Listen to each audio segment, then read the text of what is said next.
এবার হচ্ছে লগ্নপতি। আমি একটু আগে আমরা ক্লিয়ার করে নিলাম যে লগ্নপতি কাকে বলে। লগ্নের যিনি অধিপতি তাকে লগ্নপতি বলে। ক্লিয়ার হলো? এবার এই লগ্নপতি প্রত্যেকটা ভাবে নিজে বসেন, বসার পরে এবার আলাদা আলাদা রেজাল্ট দেয়।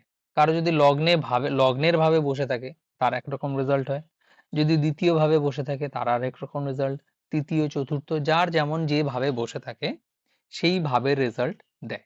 এবার এখানে একটা জিনিস টুইস্ট কি, কোনো ব্যক্তি এই জীবনে জন্মগ্রহণ করেছে, ঠিক আছে ভালো কথা, কিন্তু ওই জন্মের পরে ওই ব্যক্তির মধ্যে রুচি কি, কোনো জিনিস মানে কি ধরনের তার মানে ডিসকভার করার যে আশঙ্কা মানে আশা, ঠিক আছে, কোন জিনিসকে নিয়ে সে বেশি ইন্টারেস্টেড, বা এই পৃথিবীর কোন বিভাগ নিয়ে, বা এই যে আমাদের 12টা ভাবের মধ্যে প্রত্যেকটা ভাবের রহস্য আলাদা আলাদা, ভাবের কারক তত্ত্ব আলাদা আলাদা, ঠিক তো? হ্যালো? হ্যাঁ, প্রত্যেকটা ভাবের কারক তত্ত্ব আলাদা। এবার ওই ব্যক্তি ওই 12টা ভাবের মধ্যে কোন ভাবের প্রতি বেশি ইন্টারেস্টেড সেটা আমাদের লগ্নপতি ইন্ডিকেট করে দেবে। ওকে? প্রত্যেকের জন্মছক প্রত্যেকেই জানে, প্রত্যেকে দেখে নিয়েছে। কারণ এতদিনে জন্মছক বানানো আশা করি সবাই শিখে গেছে। ঠিক আছে? লগ্নপতি আজকে শিখে গেছে। এবার এই লগ্নপতি যদি কারো প্রথম ভাবে বসে থাকে, প্রথম ভাব কি? সে নিজে। অর্থাৎ তার প্রথম জিনিসই হবে কে? সে একজন সুস্থ সবল একজন ব্যক্তি হবেন, যার রোগ প্রতিরোধ ক্ষমতা খুব ভালো থাকবে। সে স্বাধীন চেতা। ঠিক আছে? সে অন্যের আন্ডারে কাজ করতে অতটা পছন্দ করে না। সে একজন আত্মবিশ্বাসী ব্যক্তি হয় এবং দীর্ঘায়ু জীবন লাভ করে। ওকে? আর সে সবসময় কি? সেলফ, নিজেরকে নিয়ে ভাবতে ভালোবাসে। এই ধরনের ব্যক্তিরা কি হয়? জিম ট্রেনার হয় বা নিজে শরীর চর্চা করতে ভীষণ পছন্দ করেন। দেশবন্ধু মিলছে তো? হুম। এরা সাধারণত অন্যের অধীনে থাকতে পছন্দ করেন না। ঠিক আছে? এর লজিক বোঝা গেল যে লগ্নপতি নিজের স্বক্ষেত্রে বসে থাকলে তার শরীরকে নিয়েই ভাববে না সে। ক্লিয়ার হলো? এটুকু বোঝা গেল সবার? অলোক ভাইয়ের আজকে আওয়াজ নেই কেন?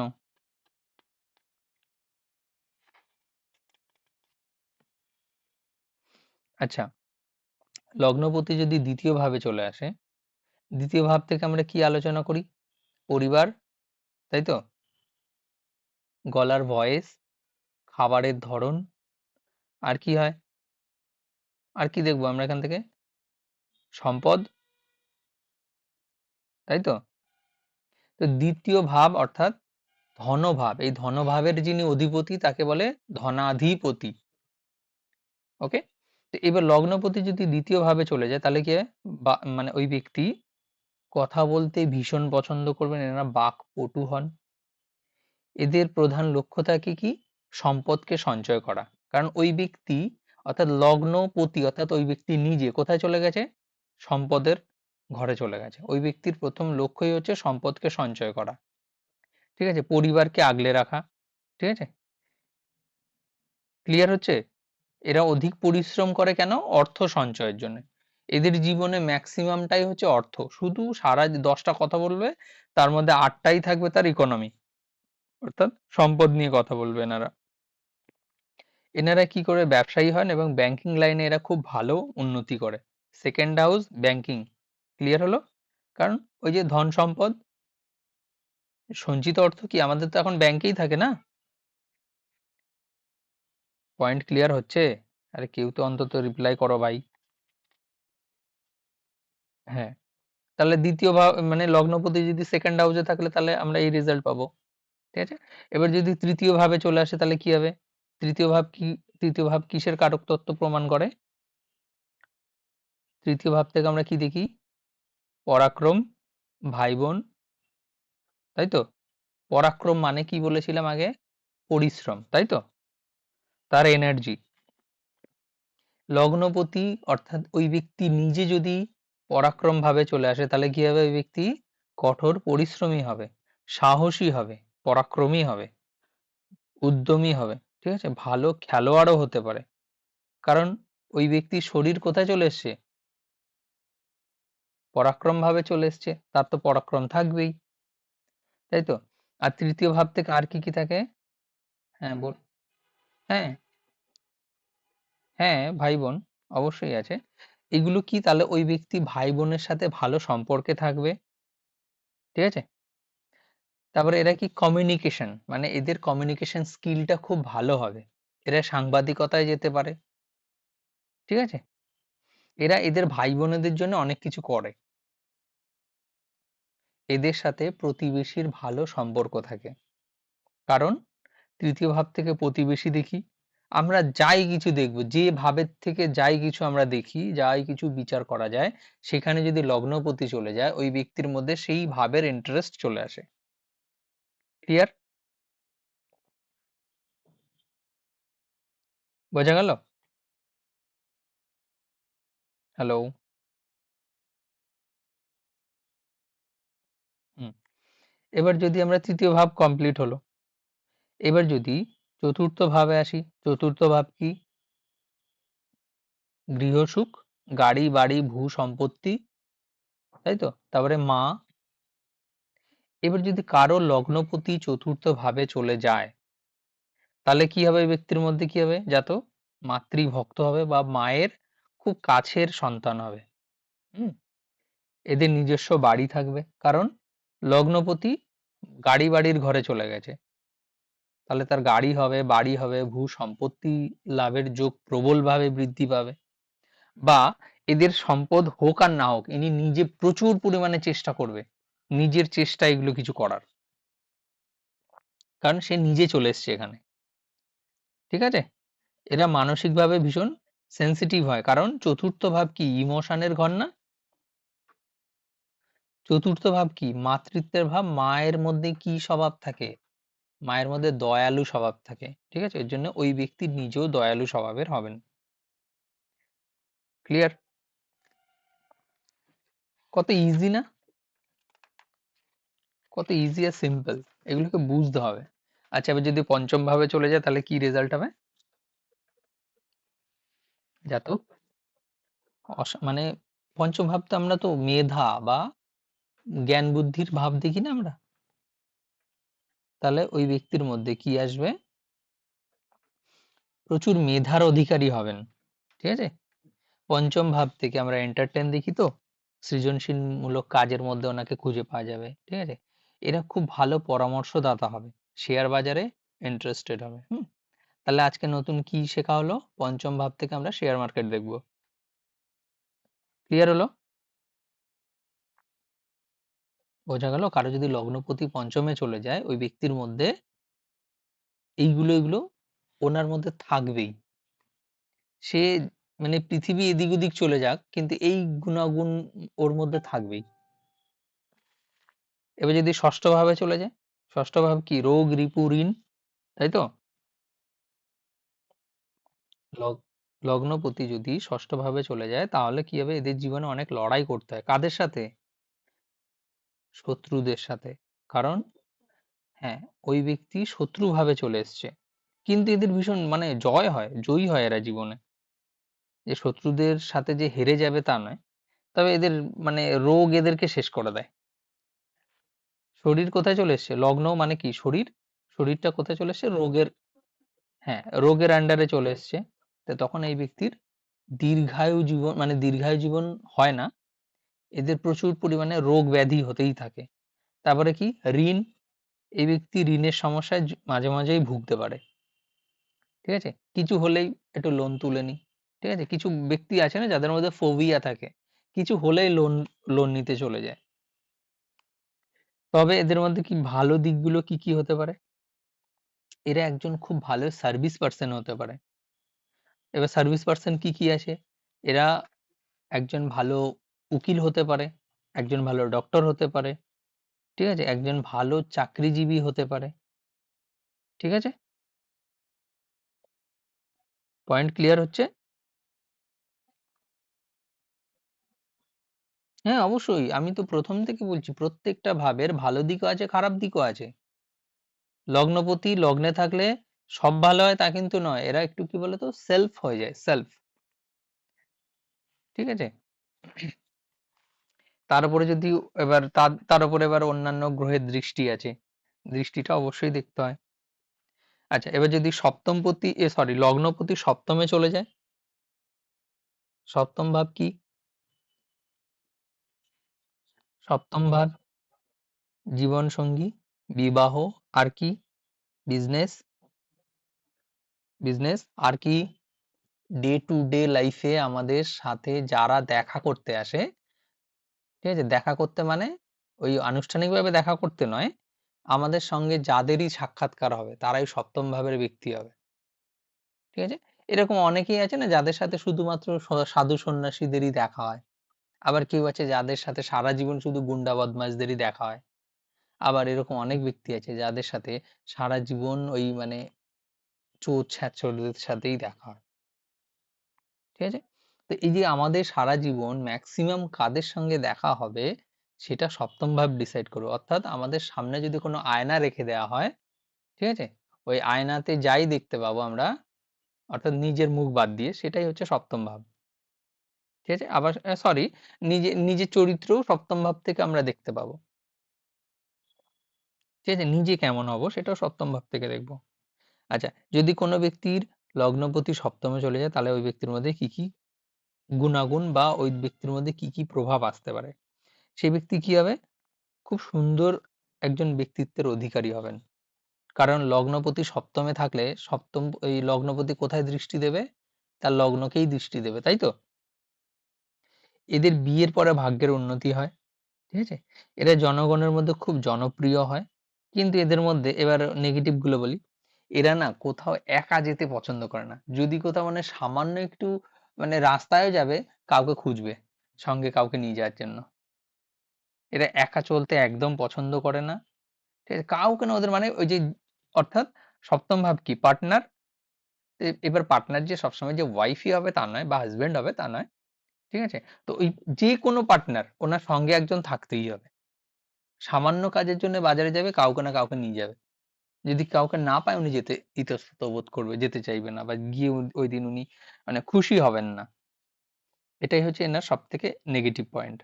আবার এর আরেকটা নেগেটিভ পয়েন্ট হচ্ছে যাদের সপ্তমপতি লগ্নপতি সপ্তমে চলে যায়, এরা বিপরীত লিঙ্গের প্রতি না খুব সহজে আকৃষ্ট হয়ে যায়। মানে ছেলে হলে মেয়েদের প্রতি বিশেষ আকর্ষণ থাকবে, মেয়ে হলে ছেলেদের প্রতি বিশেষ আকর্ষণ দেখা যায়। কারণ শরীর কোথায় চলে গেছে? পার্টনারের কাছে চলে গেছে, তাই তো? এদের জীবনে এদের যে মানে পার্টনার হয় বিশেষ মানে ভূমিকা পালন করে। এদের উত্থান পতনে তার পার্টনার বিশেষভাবে দায়ী থাকে। ক্লিয়ার? এবার যদি অষ্টম ভাবে চলে যায়, অষ্টম ভাবে কি হবে? আচ্ছা, সপ্তম ভাবটা আরেকটু বলে নিই, এটা মানে স্কিপ হয়ে যাচ্ছে। যদি লগ্নপতি সপ্তমে থাকে এদের মধ্যে মানে খুব ভালো বিজনেস মাইন্ডের হয় এরা। কারণ লগ্নপতি কোথায় চলে গেছে? বিজনেসের আন্ডারে চলে গেছে না? মানে তুখড় ব্যবসায়ী হয় এরা। এবার যদি অষ্টম ভাবে চলে আসে তাহলে কি হবে? অষ্টম ভাব থেকে কি দেখি আমরা? হঠাৎ পরিবর্তন। তো এদের জীবনে সবসময় একটা হঠাৎ পরিবর্তনের একটা সম্ভাবনা থাকে। এরা সবসময় একটুখানি ভীতু অবস্থা, ভয়ে থাকে যে এদের জীবনে কি হবে। ঠিক আছে? এরা সবসময় চিন্তিত থাকে। কি হয়ে গেল, কি হয়ে গেল, এইসব চিন্তার মধ্যেই ডুবে থাকে। আর কি দেখা যায় এদের মধ্যে? হঠাৎ কোনো দুর্ঘটনার মধ্যে এরা পড়ে যায়। ঠিক আছে? তবে এদের মধ্যে কি হয় মানে অকাল্ট সায়েন্স যাকে বলে, মানে গুপ্ত বিদ্যা, মানে অ্যাস্ট্রোলজি হতে পারে, তন্ত্র সাধনা হতে পারে, পূজা পাঠ হতে পারে, ঠিক আছে, পৌরাণিক কোনো শাস্ত্র বা পুরাতন যেগুলোকে আমরা পুরনো, ঠিক আছে, তার মধ্যে আর ওই কি বলে আর্কিটেকচার বলে তো না, যারা ওই যে মানে খনন কার্যের সঙ্গে নিযুক্ত থাকে, যারা ওই যে সভ্যতার আবিষ্কার করে ওদেরকে কি বলে? হ্যাঁ, আর্কিওলজিস্ট, সরি। তো এরা ওদের মধ্যে না এই যে মানে যে কোনো জিনিসের রহস্য উন্মোচনের একটা স্বভাব থাকে। ঠিক আছে? যাদের লগ্নপতি অষ্টমে থাকে তারা একজন খুব ভালো অ্যাস্ট্রোলজার হন। কারণ ওই ব্যক্তির শরীরটা কোথায় চলে গেছে, গূঢ় রহস্য ভাবে চলে এসছে। তবে এদের মৃত্যু হয় কেমন, মানে নিঃসঙ্গ। এদের মৃত্যু যখন হয় না, তখন কেউ থাকে না, এরা পরিজন থাকে না এদের সাথে। হয়তো দেখা গেলো এমন সময় ব্যক্তির মৃত্যু হয়ে গেল যে হসপিটালে তখন ভিজিটিং আওয়ার বন্ধ, বা দেখা গেলো কোনো এক জায়গায় উনি কর্মসূত্রে দূরে কোথাও গেল, সেখানে হয়তো তার মানে অন্ত হয়ে গেল। তো এটা হয় যাদের অষ্টম ভাবে লগ্নপতির থাকে। এরা সবসময় না যে কোনো জিনিসে মানে রহস্য উন্মোচনে বিশেষ উৎসাহী হয়। এরা সিবিআই, সিআইডি এসব কর্মক্ষেত্রে যদি আসে, বিশেষভাবে সফল হন। তাহলে অষ্টম ভাব ক্লিয়ার হলো। এবার যদি আমরা নবম ভাবে চলে আসি, নবম ভাব কি? ভাগ্য, তাই তো, ধর্ম, উচ্চশিক্ষা, তাই তো। এটা হচ্ছে মানে, হ্যাঁ, রাইট। তো এটা হচ্ছে খুব ভালো একটা, যেমন লগ্নপতি লগ্নে থাকলে একটা খুব ভালো রেজাল্ট দেয়, এই নবমে থাকলেও খুব মানে খুবই ভালো রেজাল্ট দেয়। কারণ ওই ভাগ্য মানে লগ্নপতি মানে শরীর কোথায় চলে এলো, ভাগ্যের আন্ডারে চলে এলো। এই জন্য এই ব্যক্তি ছোটবেলা থেকেই ভাগ্যবান। ঠিক আছে, কারণ এখান থেকে উনি ভালো এক মানে ভালো সংস্কার পেলো, কারণ এটা ধর্মের ভাব। এখান থেকে ভালো গুরুর গাইডেন্স পেলো।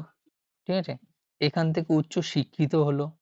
ঠিক আছে, তারা এই যে নবম ভাব থেকে আমরা পিতা বিচার করি না, এখান থেকে মানে কি করে, পিতার থেকে পূর্ণ সমর্থন পায় এরা। ক্লিয়ার, বোঝা গেল? নবমপতি লগ্নপতি নবমে থাকলে,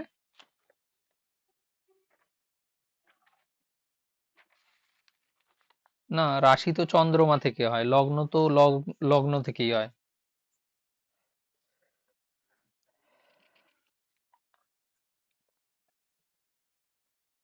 হুম, লগ্নপতি আলাদা, রাশিপতি আলাদা। রাশিপতি কি, রাশিপতি হচ্ছে যদি ধনু রাশি হয় তাহলে বৃহস্পতি। ঠিক আছে, আর যদি মেষ লগ্ন হয় তাহলে তার মঙ্গল লগ্নপতি। ক্লিয়ার হয়েছে? আচ্ছা, এবার লগ্নপতি যদি দশম ভাবে চলে যায় তাহলে কি হবে? দশম ভাবে চলে গেলে কি হবে? হুম, অর্থাৎ ওই ব্যক্তি কর্ম মানে খুব ছোটবেলা থেকেই কর্মজীবনেও চলে যায়। এরা কেরিয়ারে খুব দ্রুত উন্নতি করে। সারা দিন যদি ১০০টা কথা হয় তার মধ্যে ৯০টাই থাকে কাজ নিয়ে। সে এই কাজ করবে, ওই কাজ করেছে, হাবিজাবি ইত্যাদি ইত্যাদি। মানে শুধু তার কেরিয়ার বা কাজ নিয়েই তার চিন্তাধারা, তার কথাবার্তার ধরন ওইটুকুর মধ্যেই থাকে। এরা আর কি থাকে দশম ভাব থেকে? দশম ভাব থেকে কি থাকে? সমাজে স্ট্যাটাস থাকে না? হুম। তো এরা রাজনীতিতে এদের প্রভাব থাকে বা সফল হয় এরা। ঠিক আছে, এদের মানে মানসিকতা সবসময় একটু উচ্চাকাঙ্ক্ষা থাকে এদের মধ্যে। ঠিক আছে, এরা কর্মজগতে খুব ভালো জায়গায় পৌঁছে যায় যাদের লগ্নপতি দশম ভাবে থাকে। এবার যদি একাদশ ভাবে থাকে তাহলে কি হবে? একাদশ ভাব তো লাভ, ইচ্ছা পূরণ, তাই তো, বন্ধু, এগুলো হচ্ছে একাদশ ভাব থেকে দেখে। তাহলে এই ব্যক্তি, এটাও খুব ভালো কম্বিনেশন হলো। এরা এদের কোনোদিন অভাব হয় না, অর্থের অভাব হয় না। ঠিক আছে, বড় ভাই বা বন্ধুদের কাছ থেকে সবসময় এরা সাহায্য পেতেই থাকে। ঠিক আছে, এরা যা আশা করে তাই পূরণ হয়। এরা সমাজে খুব ভালো একটা মানে স্তরে থাকে। এরা সমাজের বিভিন্ন কাজে বা বিভিন্ন রকম অ্যাক্টিভিটিতে অংশগ্রহণ করে এরা। ঠিক আছে, এইবার যদি একাদশ ভাব হয়ে গেল, এবার যদি দ্বাদশ ভাবে চলে আসে, দ্বাদশ ভাবটা কি? এক্সপেন্সেস, খরচার ভাব বা মোহ ত্যাগের ভাব, তাই তো। জন্মস্থান থেকে এই দ্বাদশ ভাব কি? বিদেশের ভাব, তাই তো, বিদেশ, জন্মস্থান থেকে বিদেশের কারক এটা। তো এখানে যদি কারো মানে লগ্নপতির অবস্থান থাকে তাহলে কি হবে? জন্ম থেকে হয় ওনাকে বিদেশ যেতে হবে, আর নয়তো জন্মস্থানে থেকে এনারা কিছু করতে পারবে না, কিচ্ছু করতে পারবে না, যা আসবে সব খরচা করে ফেলবে। কিন্তু এরা যদি বিদেশে যায়, জন্মস্থান থেকে দূরে যায়, ঠিক আছে, মিনিমাম যেন স্টেট পরিবর্তন করে, রাজ্য যেন ছাড়ে, তাহলে গিয়ে ওনারা কিছু করতে পারবে। ঠিক আছে, পয়েন্ট ক্লিয়ার? এরা নির্জনতা পছন্দ করে, মানে নিঃসঙ্গতা পছন্দ করে। আর কি পছন্দ করে? আধ্যাত্মিকতার পথিক হয়। ঠিক আছে? মানে আধ্যাত্মিকতা এদের মধ্যে না, মানে এদের এটা নেশার মতো থাকে। যাদের লগ্নপতি দ্বাদশ ভাবে থাকে এরা অধিকাংশ দেখা যায় এরা কি হয়, সন্ন্যাস জীবন নিয়ে নেয়। বাড়ি ফাড়ির প্রতি অত টান থাকে না। ঠিক আছে? যদি কোনো বিদেশে চলে যায় তারা বিদেশেই সেটেলমেন্ট হয়ে, মানে সেটেল হয়ে যায়। এগুলো হচ্ছে এইটা। ক্লিয়ার হচ্ছে? তাহলে দ্বাদশ ভাব পর্যন্ত হয়ে গেছে। এটুকু ক্লিয়ার হয়েছে? হ্যাঁ, একদম খুব সহজে খুব সুন্দর করে বোঝানোর চেষ্টা করেছি। আশা করি বোঝা যাবে। আচ্ছা, এর পরের যে মানে ভাবটা আসবে সেটার নাম কি? এটা তো লগ্নপতি হলো। তাহলে দ্বিতীয় ভাবের কি নাম হবে? আমি কি বলেছি একটু আগে? ধনাধিপতি বা দ্বিতীয় পতি। পতি মানে হচ্ছে মালিক, দ্বিতীয় ভাবের যিনি মালিক হয়। যদি কারো লগ্ন যদি মিথুন হয় তাহলে তার দ্বিতীয় ভাব কি হবে? যদি কারো লগ্ন মিথুন হয়, আর কেউ? হ্যাঁ, এক্স্যাক্টলি, কর্কটই হবে।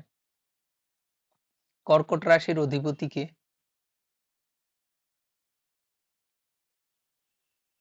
চন্দ্র। কারেক্ট। তাহলে আমরা কি বলবো, ধনাধিপতি কে? চন্দ্রদেব। বা দ্বিতীয় পতি কে? চন্দ্র। ঠিক আছে? এইবার এই চন্দ্র 12টা ভাবে বসে ওই ব্যক্তির আলাদা আলাদা রেজাল্ট দেখাবে।